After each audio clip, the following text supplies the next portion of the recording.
When examining past financial crises, I have noticed a common pattern. They often begin in obscure or less prominent locations and rapidly escalate into major issues within a few months. Unfortunately, we cannot consider this matter resolved because the global debt has increased substantially since the 2008 financial crisis, which was primarily caused by excessive debt. Consequently, the next financial crisis will likely be far more severe than its predecessor due to the astronomical level of debt worldwide. Even China, which did not have much debt 25 years ago, now has a significant amount. Regrettably, we must acknowledge that financial crises have occurred throughout history and will continue to do so in the future. However, the upcoming crisis will likely be exceptionally severe due to the tremendous level of debt worldwide. While I dislike sharing this information, I must confront the facts. For instance, we witnessed several banks' bankruptcy last week, and the next crisis will likely see more failures, as was the case in 2008. It all began in 2007 with a few small banks,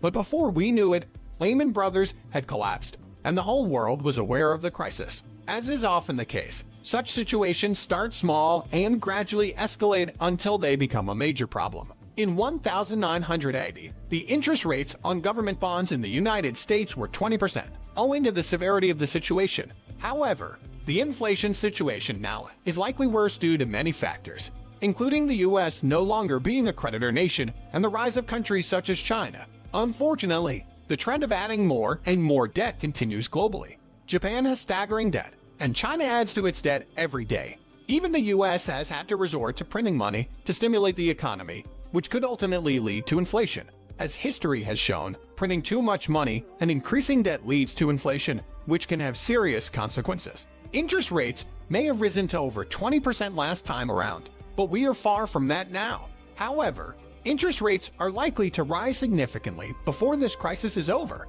while markets tend to have ups and downs, and there may be some corrections in the price of commodities such as oil and grain. We are probably in another bull market period for commodities.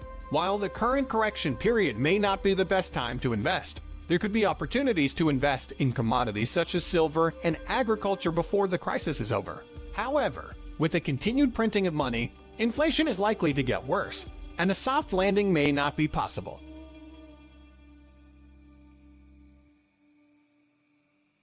The head of the Bank of Japan goes to work daily and simply prints unlimited amounts of money.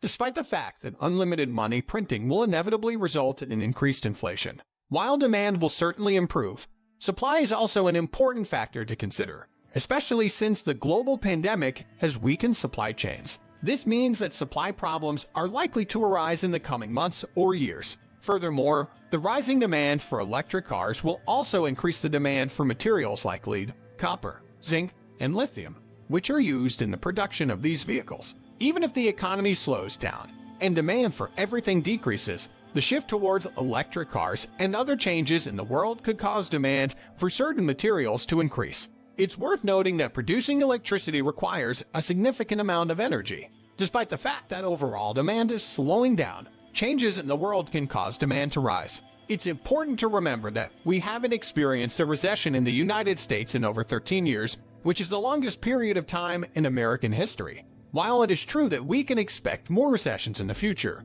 which will likely cause demand problems, we must also keep in mind the potential for supply problems. As we know, commodity prices and inflation are heavily influenced by supply and demand, meaning that we may encounter supply shortages that exacerbate market instability. Looking back at previous market cycles, we see that during bear markets, prices for commodities such as silver and gold can drop significantly before eventually rebounding.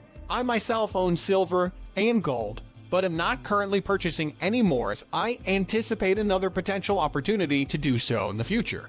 China has been heavily impacted by the virus, causing their market to decline significantly. While I would consider buying stocks in China over India given the current circumstances, I'm not rushing to make any investments at this time. In fact, I am bracing for more serious issues to arise, and am hoping to have the foresight to buy stocks in any affected markets, including Japan, if they experience significant declines from their historic highs.